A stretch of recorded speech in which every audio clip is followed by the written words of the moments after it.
Olá, estudante. Espero que esteja tudo bem com você. Estamos iniciando hoje o nosso módulo 2 da disciplina de Física 1 e aqui nós começaremos o nosso estudo de movimentos. Para descrever, os movimentos que serão estudados aqui, a primeira definição que nós precisamos estabelecer aqui é com relação ao referencial. O referencial é um ponto em relação ao qual nós vamos analisar os eventos físicos estudados e ele estabelece um instrumento de comparação para que seja possível nós compararmos coisas e aferirmos, verificarmos algo em relação ao comportamento de um determinado sistema.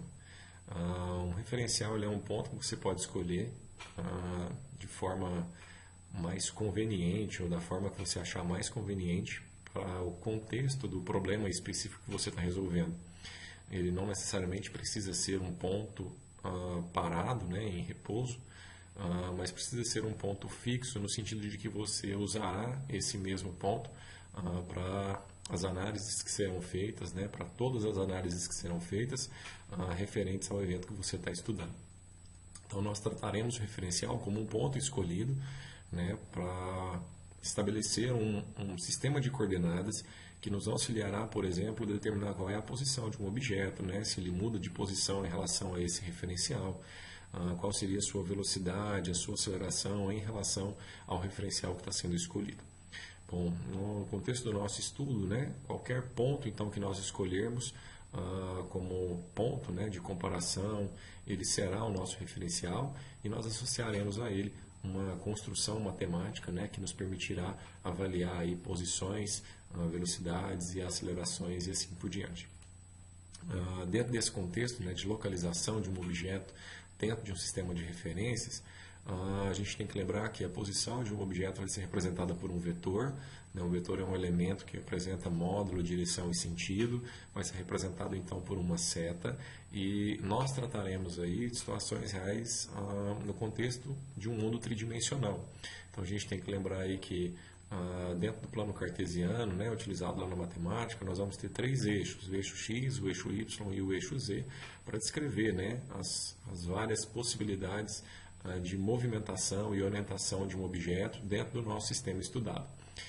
Aqui, por enquanto, nós vamos nos restringir à análise do movimento unidimensional e a partir do momento que a gente compreender o movimento dentro do regime unidimensional, a gente estende isso aí passando para 2 e para 3 dimensões, no sentido de completar o nosso estudo, tornando ele um estudo aplicável ao mundo tridimensional. Então, só por enquanto, a nossa posição, o vetor posição vai ser representado por uma componente X, por uma componente Y e por uma componente Z, cada uma delas na direção específica, que serão representadas, e mais na frente nós teremos um módulo específico para tratar sobre os vetores, serão tratados aqui na forma desses vetores I, J e K. Então, o vetor I representa o eixo X, o vetor J, o eixo Y, o vetor K, o eixo Z. X seria então a componente ao longo da direção X, Y, qual é o valor da componente desse vetor ao longo da direção Y, e Z, qual é o valor da componente dele ao longo da direção Z. Só lembrando, o módulo desse vetor depende então dessas componentes, e está relacionado com o quadrado delas através dessa relação. O quadrado do módulo do vetor S analisado, ele é a componente x ao quadrado mais a componente y ao quadrado mais a componente z ao quadrado. Então, avançando aí dentro do nosso estudo, a posição é a região do espaço ocupada por um objeto e essa região do espaço ela vai ser localizada a partir de um referencial. Então, eu estabeleço um referencial e a partir dele eu determino qual é a posição ocupada por um objeto que tem o seu movimento analisado. Essa posição vai ser representada de forma geral aí pelo vetor S. Bom, uma vez então que o móvel pode mudar de posição com relação ao referencial que foi escolhido, a gente começa a poder definir agora outras grandezas físicas e a primeira delas é a velocidade, que diz respeito a qual é a rapidez com que um objeto vai mudar a sua posição em relação a um certo referencial. Do ponto de vista matemático, primeiramente nós vamos definir a velocidade a partir da ideia de velocidade média. Seria qual é o valor que representa essa rapidez com que um objeto se move entre dois pontos diferentes, né? Então, se a gente imaginar uma viagem, um objeto sai de uma cidade A e vai para uma cidade B, né, distante, por exemplo, 200 quilômetros, e gasta 2 horas para percorrer essa distância. Então, é possível nós calcularmos, né, uma velocidade média, algo que vai nos dar uma noção de quão rápido esse objeto está se movimentando, se nós fizermos uma razão aí, né, entre o deslocamento e o tempo desse deslocamento.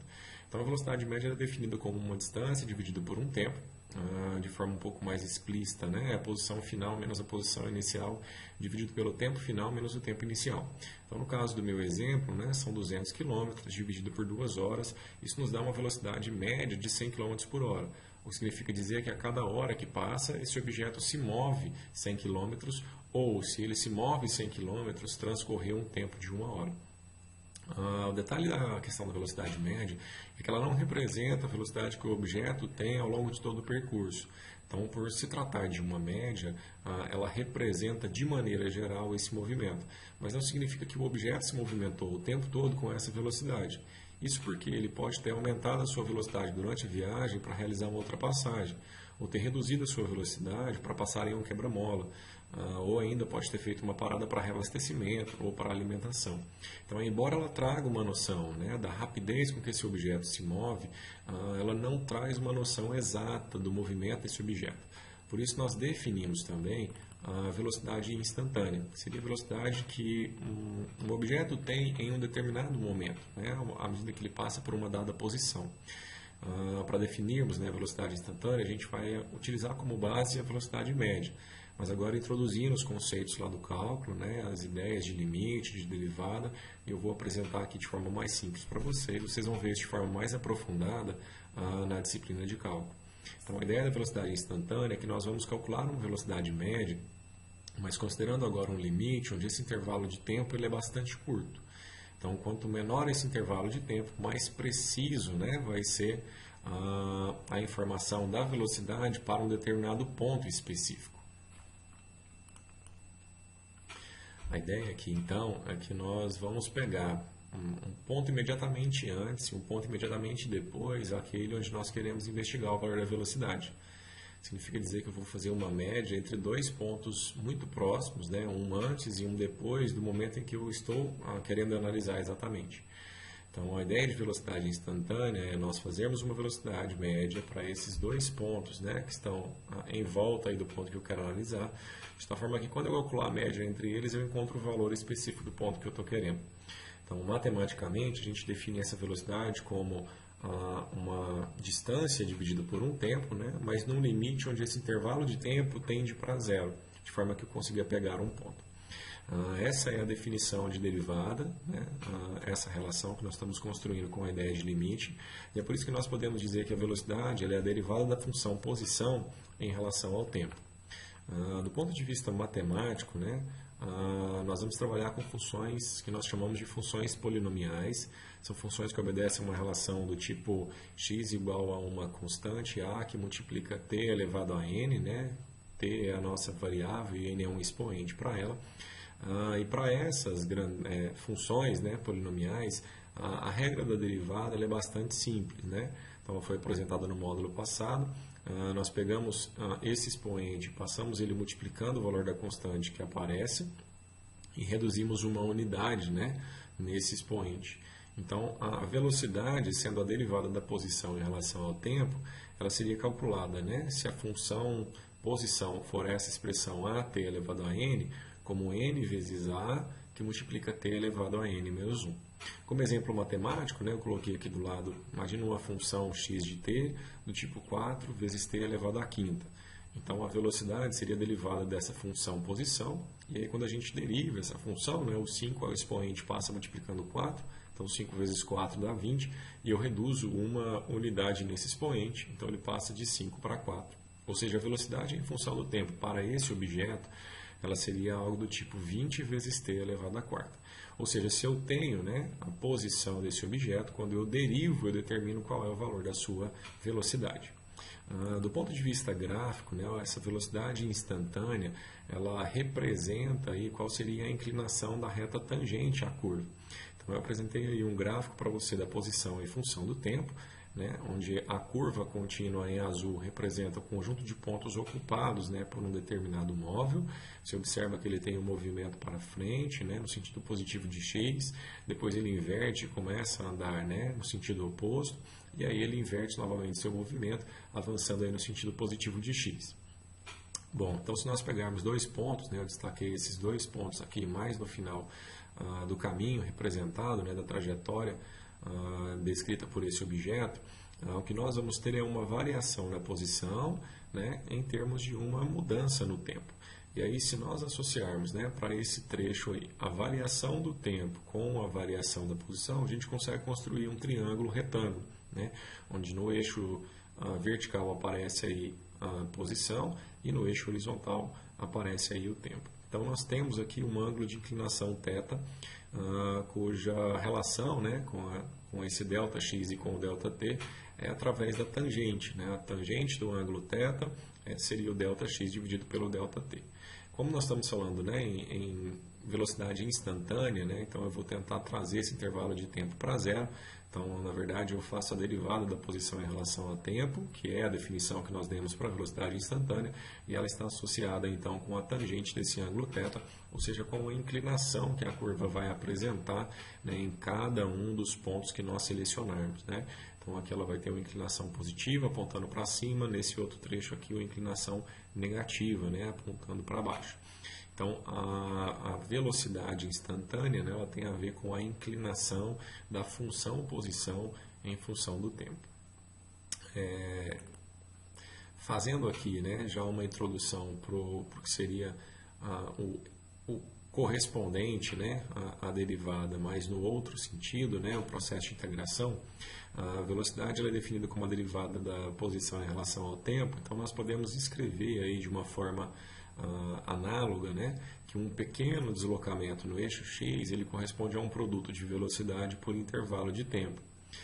Se nós olharmos, né, do ponto de vista gráfico agora, mas pensando no gráfico da velocidade em função do tempo, eu estou usando aquela mesma curva, mas imagine que agora eu estou descrevendo a velocidade, não mais a posição. Quando a gente multiplica, né, o valor da velocidade pelo intervalo de tempo, que a gente está construindo, na verdade, a ideia de uma área para esse gráfico. Então, se eu pensar no intervalo de tempo, né, ele corresponde aí à base desse trapézio, que está destacado aí em azul, e a velocidade ela corresponderia à altura, né, desse trapézio aí no gráfico. No momento em que eu pego, né, um intervalo de tempo muito curto, essa figura que é um trapézio, ela se aproximará de um retângulo, né? E aí eu vou construir a ideia de calcular a área desse retângulo, né, que vai ter uma pequena base ΔT multiplicado por uma altura que é o valor da velocidade. Então, para cada pequeno intervalo de tempo, eu tenho o cálculo, né, de uma área correspondente a um retângulo, e se eu considero um intervalo de tempo suficientemente grande, para calcular essa área total, o que eu tenho que fazer é somar essas várias pequenas áreas. Então, construir, né, a ideia de qual seria o deslocamento obtido total, né, por esse objeto num intervalo de tempo grande, seria eu fazer a soma desses vários pequenos deslocamentos que correspondem a essas várias pequenas áreas que seriam somadas. Né? Então, se eu pegar a multiplicação da velocidade pelo intervalo de tempo, né, num limite onde esse tempo tende para zero, mas fazendo um somatório em cima de todas essas pequenas áreas, eu consigo calcular toda essa área em azul do gráfico, né, que corresponde à área do trapézio, e que corresponderá ao deslocamento, né, total desse objeto. Então essa aqui é a introdução assim, né, para a ideia de integral. A integral ela é uma soma de várias pequenas áreas, onde você vai ter uma grandeza, né, nesse caso aqui a velocidade, integrada numa variável que nesse caso é o tempo. Então quando eu derivo a posição em relação ao tempo, eu obtenho a velocidade. E quando eu integro a velocidade em relação ao tempo, eu obtenho qual seria o deslocamento. Se nós analisarmos aí, né, de forma matemática, como eu fiz anteriormente, imagine que a gente tem uma função do tipo b vezes t elevado a n. A gente tem mais uma vez uma função do tipo polinomial. No módulo passado nós vimos que para essas funções, né, o processo de integração corresponde a você aumentar uma unidade no expoente e dividir essa constante multiplicativa, né, pelo valor do expoente aumentado de uma unidade, né? Então, se nós integrarmos aí, né, essa função, o que nós teríamos nesse caso seria a constante b dividido por n mais 1, que é o expoente, né, depois que a gente adiciona a unidade, que multiplica t elevado a n mais 1. Então, como exemplo, se nós tivermos aí uma função a de t que vale 12 vezes t elevado ao quadrado, a velocidade, né, que seria a integral dela aí, seria então somar uma unidade ao 2 do expoente, então daria 3, e aí eu vou pegar a constante que está ao lado do t, né, e dividir, né, por esse expoente 3. Então 12 dividido por 3, 4. Então, com os processos aí, né, de derivada e de integral, a gente consegue transferir, né, a nossa relação de posição para velocidade ou de velocidade para posição. E eu mencionei aqui, né, a respeito da função A e da função AV, já introduzindo aí a grandeza que a gente vai falar mais na frente, que é a aceleração, porque essa relação também vale aqui. Então, a aceleração vai ser a derivada da velocidade e a velocidade é a integral da aceleração. Então, o que a gente está fazendo aqui é, integrando a aceleração, nós estamos obtendo qual seria a função velocidade. Então, se a aceleração do sistema é 12t elevado ao quadrado, a velocidade desse mesmo sistema vai ser 4 vezes t elevado ao cubo. Antes de nós continuarmos, então, né, quero fazer um parêntese aqui, lembrando aquilo que nós discutimos aqui e que nós mencionamos no módulo anterior. Então, as funções polinomiais são essas funções, né, onde a gente tem uma variável elevada a um expoente. Então, de forma geral, eu representei uma função f de t, escrita na sua forma completa como uma constante a, que multiplica t elevado a n, mais um b vezes t elevado a n menos 1, mais c vezes t elevado a n menos 2, e assim eu vou acrescentando termos, até que eu tenha um y que multiplica t, mais um z que aparece sem essa variável t. Né? Então, esse seria o formato geral para uma função polinomial. O que eu fiz na linha de baixo, né, foi representar aí a mesma expressão, só que agora explicitando, né, que onde aparece o t ele está elevado a 1 e onde aparece t elevado a 0, é onde o t não apareceria, porque todo número elevado a 0 dá 1, então t elevado a 0 dá 1 e 1 vezes z dá simplesmente z. Né?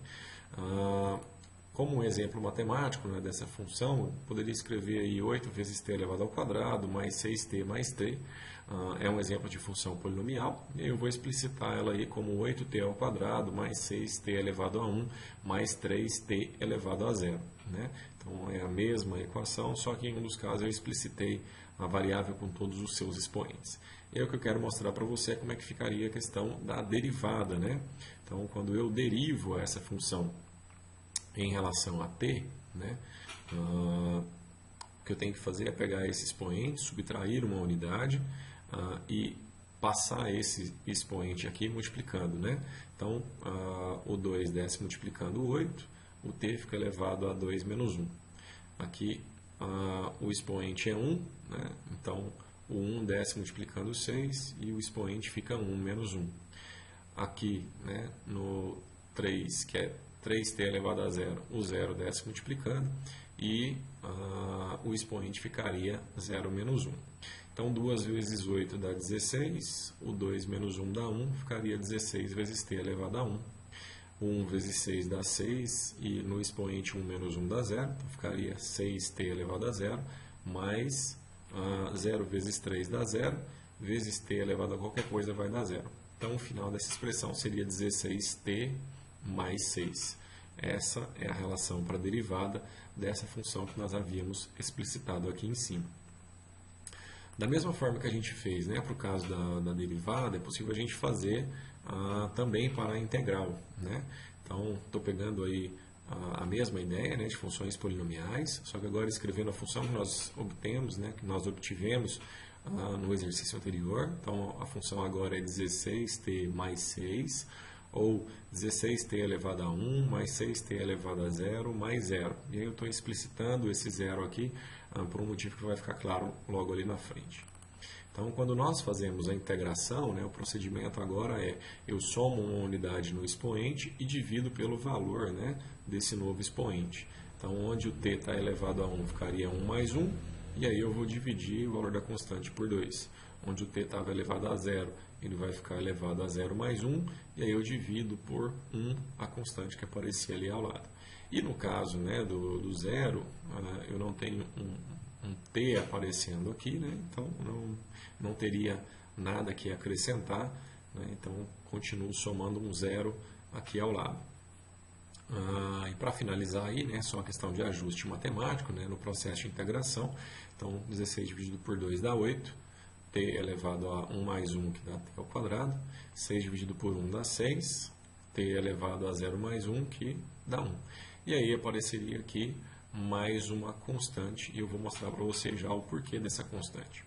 Então, a ideia aqui nesse caso é que quando nós tratamos, né, uma função polinomial, mas vale para as outras também, se eu pegar uma função e derivar, eu vou obter um resultado.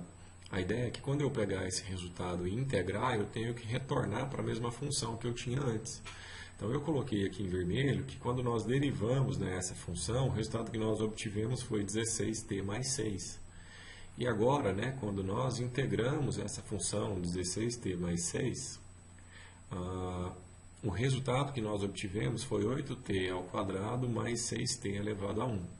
Então, nós não conseguimos recuperar qual seria o valor que aparece aqui como sendo uma constante, que no nosso caso era esse número 3. Então, por que isso não é recuperado, né? Todas as vezes que a gente deriva uma função que apresenta um termo constante, né, e aí o termo constante nesse caso está sendo representado pelo 3t elevado a 0, porque t elevado a 0 dá 1 e 1 vezes 3 dá 3. Então, esse valor aqui é simplesmente 3. A derivada desse 3 vai dar 0. Se esse número fosse 4, a derivada também daria 0. Se esse número fosse 5, ela continuaria dando 0. Ou seja, qualquer constante que eu colocar aqui, quando eu fizer o processo da derivada, o resultado vai dar 0. Ou seja, quando eu colocar aqui, nessa função que está sendo integrada, um 0 para ser integrado, a integral dele pode ser qualquer valor, desde que ele seja uma constante. Então, no processo de derivar, nós perdemos a informação de quais são as constantes daquela função.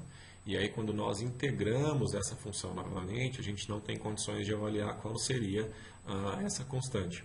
Então, ela precisa ser fornecida de forma à parte, né? No caso da física, nós temos as condições iniciais do problema. Então, quando eu pego, por exemplo, a posição e derivo em relação ao tempo, eu obtenho a velocidade. Qual é a informação que eu perco quando eu estou derivando essa função? Eu perco a informação de qual é a posição inicial, que é uma constante. Uma vez que o objeto saiu daquela posição, essa posição ela é fixa, não tem mais como ele ter saído de outro lugar. Então, eu perco a informação de qual é a posição inicial dele. Se pelo enunciado do problema ou através de alguma outra informação eu consigo recuperar qual é a posição de onde ele saiu, então no processo de integração da velocidade eu consigo obter agora a função posição conhecendo esse valor de posição inicial, então eu conheço qual é a constante que estaria faltando. Tá? Então não há problemas nessa questão da derivada e da integral, porque nós conseguimos, né, através de outros mecanismos, recuperar essas informações de quais são as constantes que foram perdidas. Então eu vou fechar aqui esse parênteses que eu queria fazer, porque isso aqui se refere, né, ao conteúdo que nós vimos, né, no módulo passado e que tem uma aplicação direta nisso que nós estamos vendo agora, a questão da descrição dos movimentos de um sistema. Tá bom? Vou voltar agora para o nosso conteúdo e a gente continua.